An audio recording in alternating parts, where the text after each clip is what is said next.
Middle school, I would ask you to come in and get seated quickly. We have a big agenda today for our last convocation. It's not actually our last convocation, but our last speech convocation. So if you would find your assigned seats, please have a seat and get quiet. We appreciate that very much. I know we rounded you up a little bit earlier today, and that was purposeful because we wanted to make a little extra time today to come together as a community. We come together as a community in celebration and in happiness many times, and today, unfortunately, we come together in sadness due to some recent violence in the United States that I'm sure you have heard about. 3 particularly sad events that have happened, one as recently as yesterday in Uvalde, Texas, in which minority communities have been targeted for gun violence. Approximately 32 people and counting have lost their lives in the past few weeks due to this violence. And as a community that cares deeply for each other and for respecting and valuing all human beings, we know that we must come together today to mourn and reflect. I have a wonderful team of people who have come together with me to prepare a little something for this morning. Ms. Vines, a group of students who came together last week in the wake of the other shootings, Ms. Stratton and Ms. Balcazar. So I'm going to pass this on to Ms. Balcazar next. Thank you. Good morning, everyone. I wish I didn't have to talk about this. We are living horrific circumstances. Yesterday, 19 children and 2 adults were shot at the Robb Elementary School in Texas.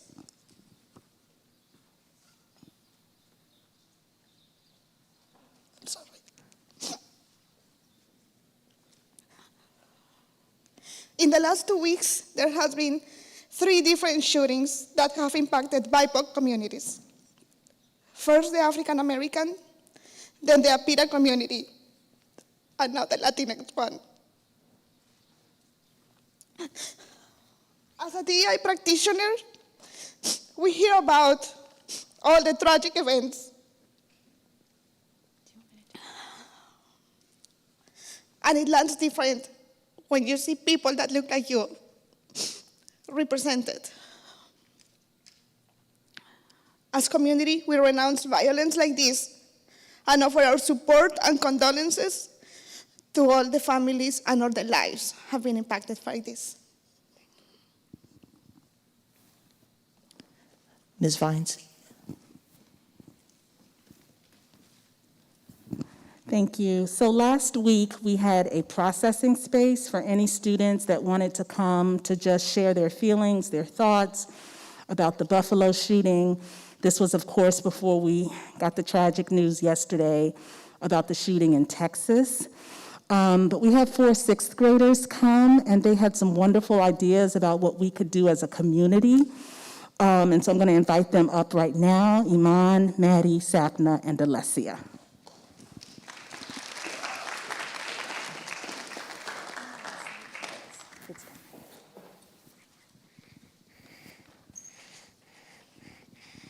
Last week, we participated in the processing space for the Buffalo shooting.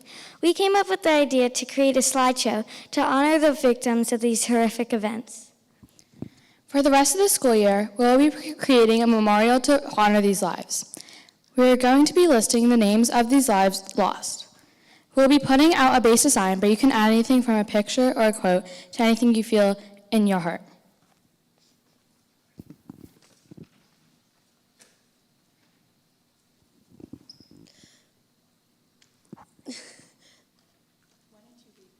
Okay, we honor these people and communities impacted by the recent violence and loss at a supermarket in Buffalo, New York, a church in Southern California, and a school in Uvalde, Texas. We encourage you to each think of a way to honor these people who were impacted by this violence. Please consider doing an act of kindness in their honor. We will now have a moment of silence to honor the lives of the people who died or who were injured, and their families.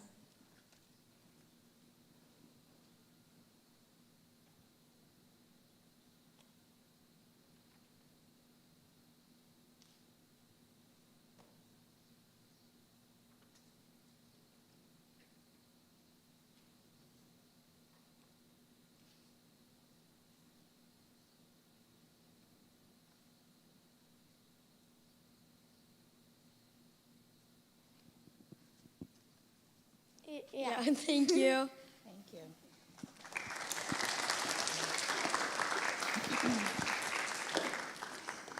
And so I just want to reassure everyone here that Bryn Mawr has many safety procedures in place to keep each of you safe. If you want to talk about any of those things with any of the adults in the community, certainly you're welcome to come see me if you have questions about safety procedures, training that your teachers have had, things like that. Feel free to stop by. Ms. Balcazar and I will be offering processing spaces 2 times today.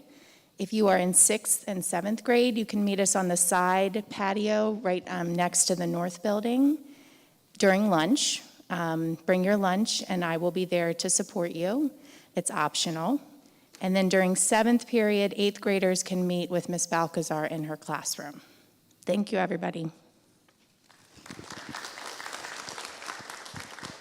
Thank you, Ms. Stratton, Ms. Balcazar, Ms. Vines.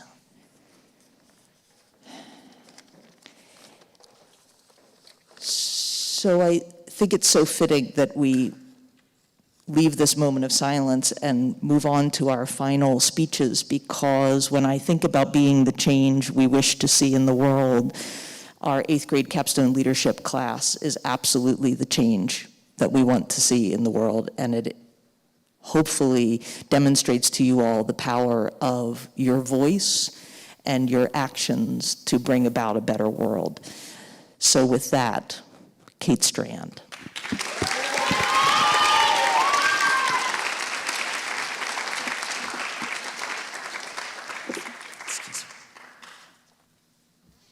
Okay.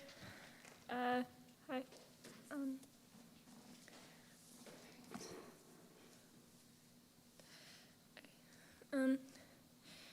It all started with one assignment, the This I Believe free write, where we had 5 minutes to write about something we believed in. I was sitting there, listening to my time slip away while I stared at my blank screen. Everyone else was typing, but I felt like I was being put on the spot. I didn't know what I believed. What kind of question is that? Then I remembered a project I had done in 6th grade when we had to make a poster on how women were portrayed, and I wrote, I believe that all Barbie dolls should burn in eternal flames. And that was how it all began. Growing up, my mom shunned Disney princesses, with the exception of Frozen and Mulan, as the women in those movies are more independent, and would give away any and all Barbie dolls sent to me by my grandparents. With Disney princesses, it was both the unrealistic beauty standards and the fact that most of them were reliant on big, strong men. With Barbie, it was simply the extremely thin body. The older I've gotten, the more grateful I am to her for keeping them from me, especially after I found out that playing with those dolls can be harmful to a girl's body image. In my research, I found that body image begins to develop in girls around the ages of 6 to 11, and studies show that exposure to unrealistic beauty standards by playing with Barbie dolls gives girls a thinner body ideal, and this is not undone by playing with more realistic dolls. Although the company that produces Barbies made 3 new body types in 2016, one of them being called curvy, another study done in 2019 showed that girls reported the curvy doll to be the most pleasant or likable, but the least desirable and the least attractive. The original and tall Barbies were not very likable, but were more attractive and desirable, even though a human with the same proportions as the original Barbie would only have room for half a liver and a few inches of intestine in her waist. I also did some research about Disney princesses.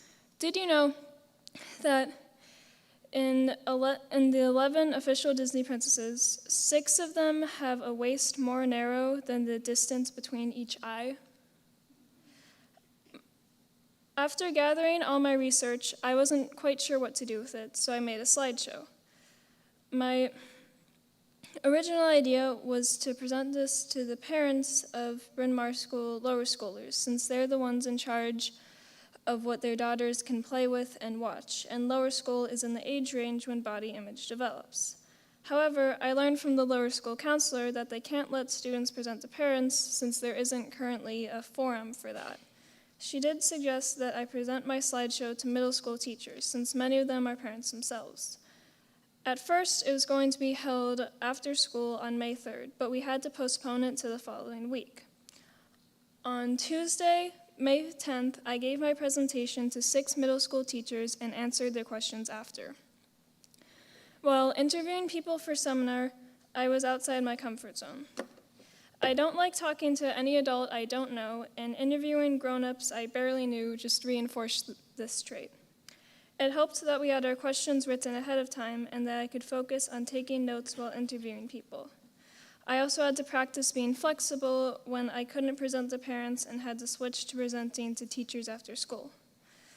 My seminar journey was one of research, interviews, and changing plans up until the day I presented my Something Real. Although I was stressed about giving a presentation to teachers, it was the most enjoyable part of my project because we had a good discussion afterwards and I'd finally achieved my goal. Thank you for listening to my speech.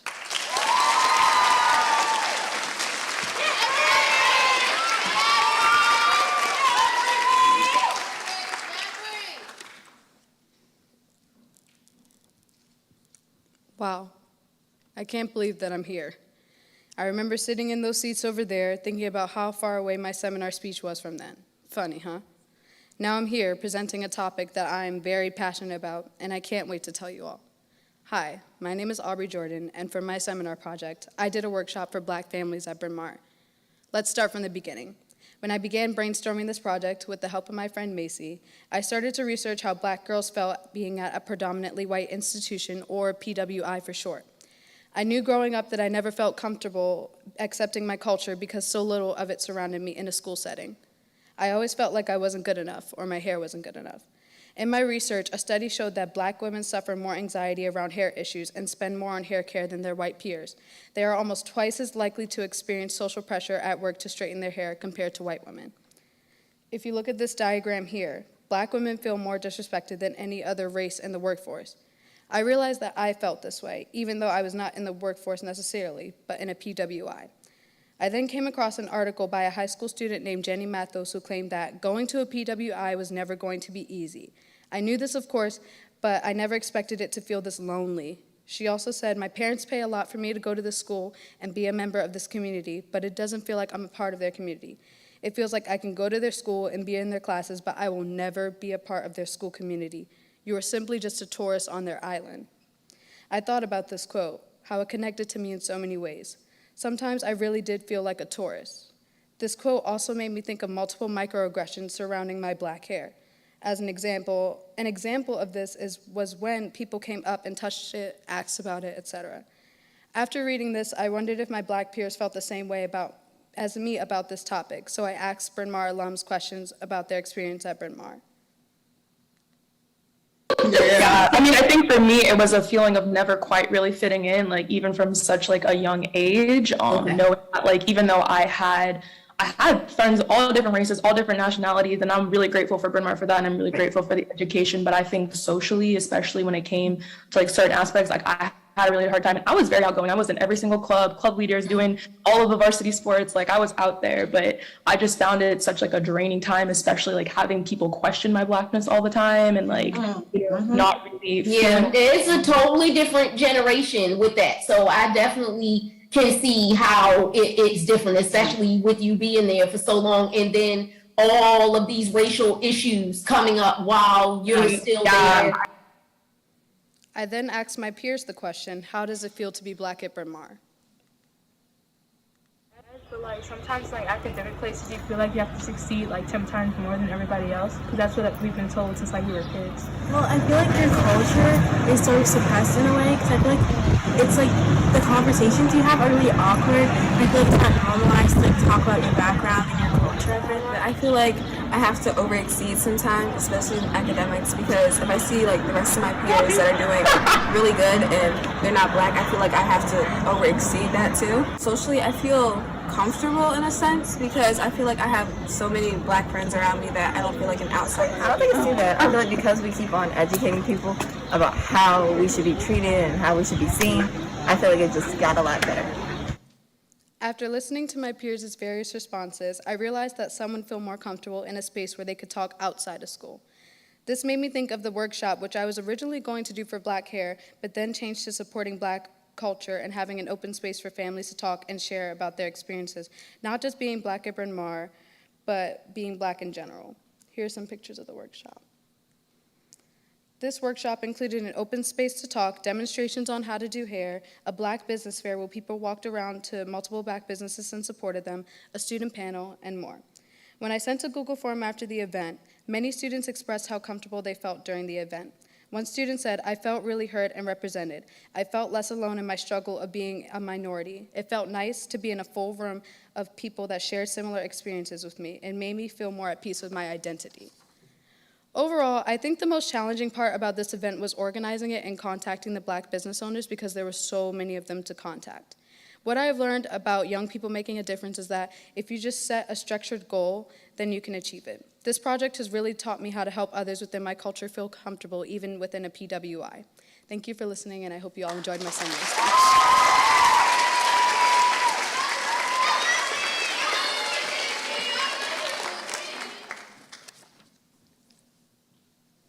Hi, my name is Lucy, and my seminar project is on pollution in the ocean. The reason I chose to write my seminar project about this topic is because for a while the ocean and sea life have been very important to me and have interested me, and when we started thinking about topics for seminar in class, I saw this as an opportunity to learn more about it. I started by going through different sources, and one thing that stuck out to me is how much damage has been done to the ocean and how badly this affects the animals who inhabit it. I found out that nearly 14 tons of waste ends up in the ocean, causing around 100 million sea animals to die every year, according to an article titled Marine Plastic Pollution by IUCN, and another article by One Green Planet. The quotation by IUCN states at least 14 million tons of plastic end up in the ocean every year. Plastic debris is currently the most abundant type of litter in the ocean, making up 80% of all marine debris found from surface waters to deep sea sediments. The other quotation I found, written by the source One Great Planet, says, according to a study by Plymouth University, plastic pollution affects at least 700 marine species, while some estimates suggest that at least 100 million marine animals are killed every year from plastic pollution. I also know that a lot of damage has been done to the ocean is caused by humans, which means we can help. This information caused me to choose pollution in the ocean as my topic because as I read more about it, I realized that by educating people on this topic, we can make a big difference and reverse a lot of the damage that has been done. After I chose my topic and seminar, I decided to make posters because I could hang them up around the school to help provide awareness to the Bryn Mawr community and inspire people to help. I printed and hung 8 posters total, and in my poster, I included the information I stated earlier that interested me and inspired me to help in the hopes to inspire others to help. In order to design my poster well, I decided to interview classmates and ask questions to get others' opinions on how to set it up. One of the people I interviewed told me that it would be interesting to include pictures of the effect on animals to get people's attention and then explain what they can do to help. That interview helped me a lot as it gave me an idea on how to set up my posters and helped me confirm I wanted to create posters as my final project. Then I started working on my poster, which included data, images, and ways the Bryn Mawr community can help. Some of these actions included using recycling when possible, avoiding single-use plastics, and picking up trash you see on the floor because it could end up in the ocean.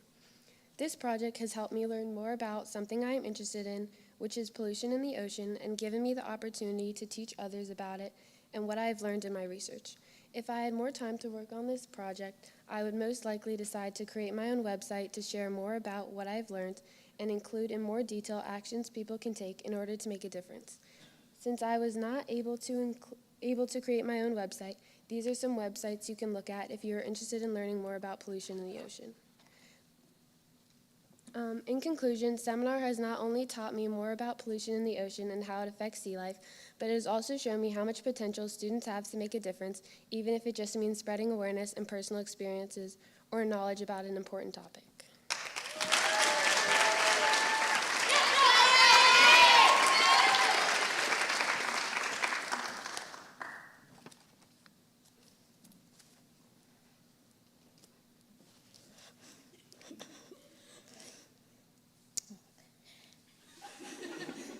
That's all right.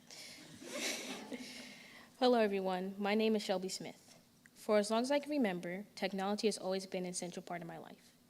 Since the start of the COVID-19 pandemic, the amount of time I spend on my phone and computer has increased, and I'm not alone.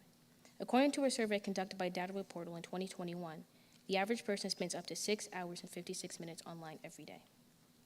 At the beginning of my seminar journey, I had a vague idea of the theme of my project. I wanted to do something regarding technology, but I did not know where to start.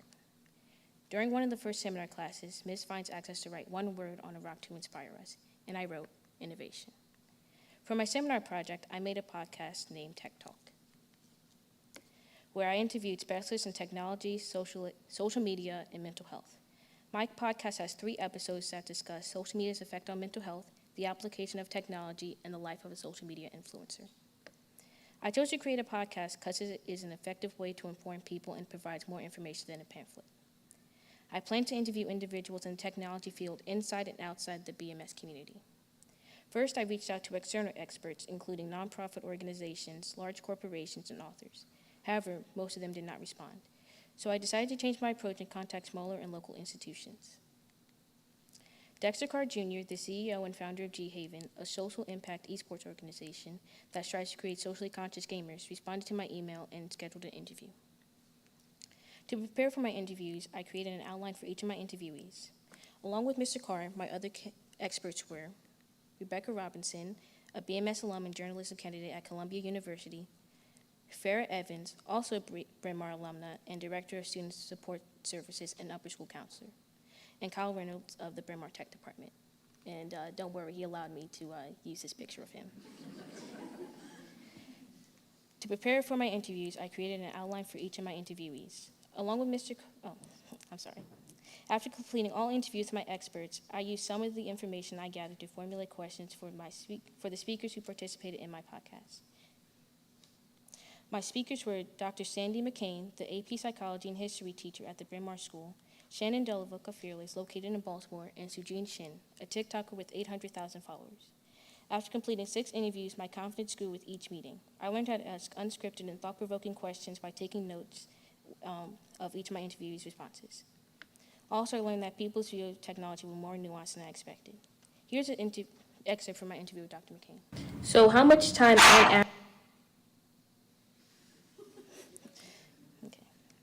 Looking back at the start of the semester, I'm very proud of the growth of my project and the skills I developed. Although my project was successful, it does not negate the fact that there were a few hardships. For example, I had to learn to edit and enhance my clips and collect feedback from the middle school students. However, I learned how to edit and publish my podcast with the help of Ms. Robinson. Also, I learned how to plan and become proficient in interviewing others. I'm very grateful to have the opportunity to further educate myself and the Bryn Mawr community about technology. Thank you.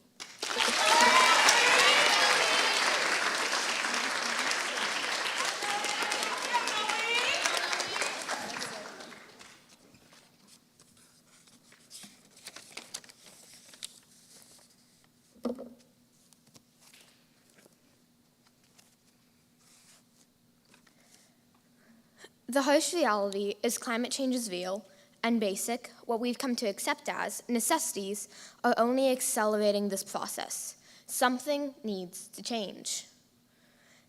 Starting small, such as installing solar panels, is a good place to start. I struggled with this idea, starting small. I jumped from one idea to the next, picturing big projects with lasting impacts. I jumped from one idea to the next, unable to choose. I was so focused on the end goal that I couldn't focus on the steps to get there. My sisters had done seminar before, and whether meaning to or not, you are constantly being compared to your siblings. My mindset coming into this project was, my project needs to be as good as theirs, as memorable, as interesting. I needed something that would have as big of an impression on others as theirs had on me.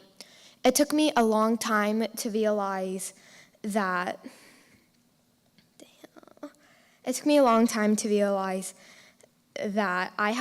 they have their projects and I have mine. I need to stop comparing myself to them. It was actually Hi, Dr. Hedrick. It was actually Dr. Hedrick who gave me the idea to try to get solar panels installed at Venmo. I focused on costs, the process of getting them, and how to integrate them to campus life. The elevator pitch came, and the panelists gave me contact information, giving me information on what the next steps would be.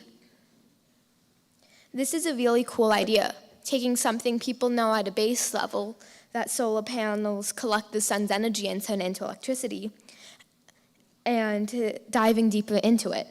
I had to figure out the costs of installation, the savings, how to pay for installation, and where would be a suitable place for the panels. I learned how expensive it is to fund Venmo, how much a difference renewable energy could make. For my final project, I proposed solar energy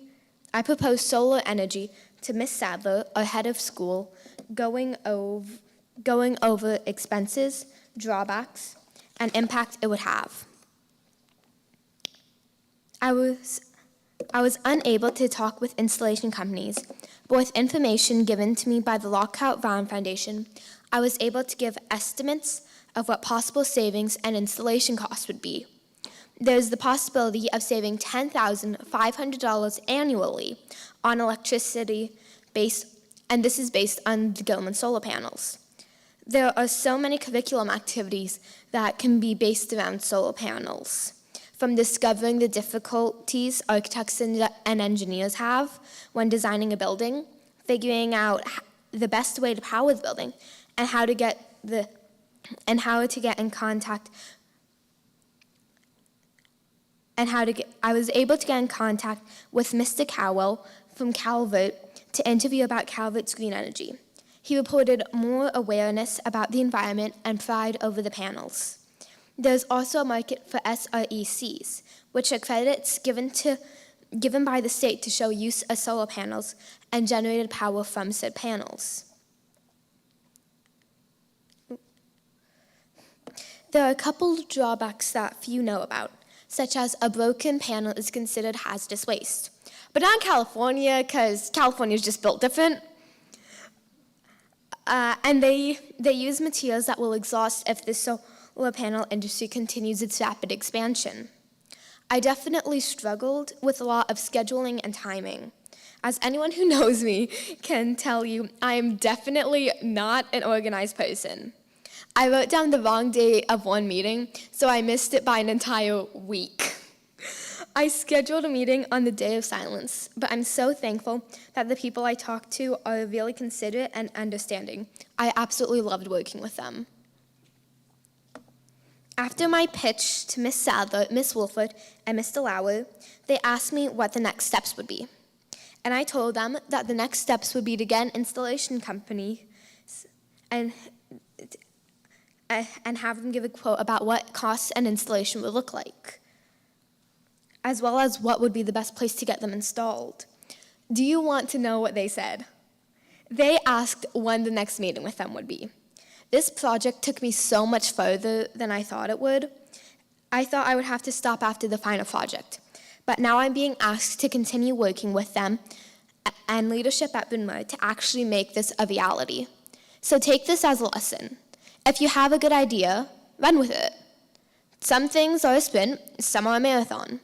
Your ideas might not take you where you expect them to, but that doesn't mean to stop working on them. Things change, they evolve. If something doesn't work out as you expect it, that's okay. Don't compare yourself to other people. Your projects are yours. Your passions, you can go as You can go further than you ever thought possible.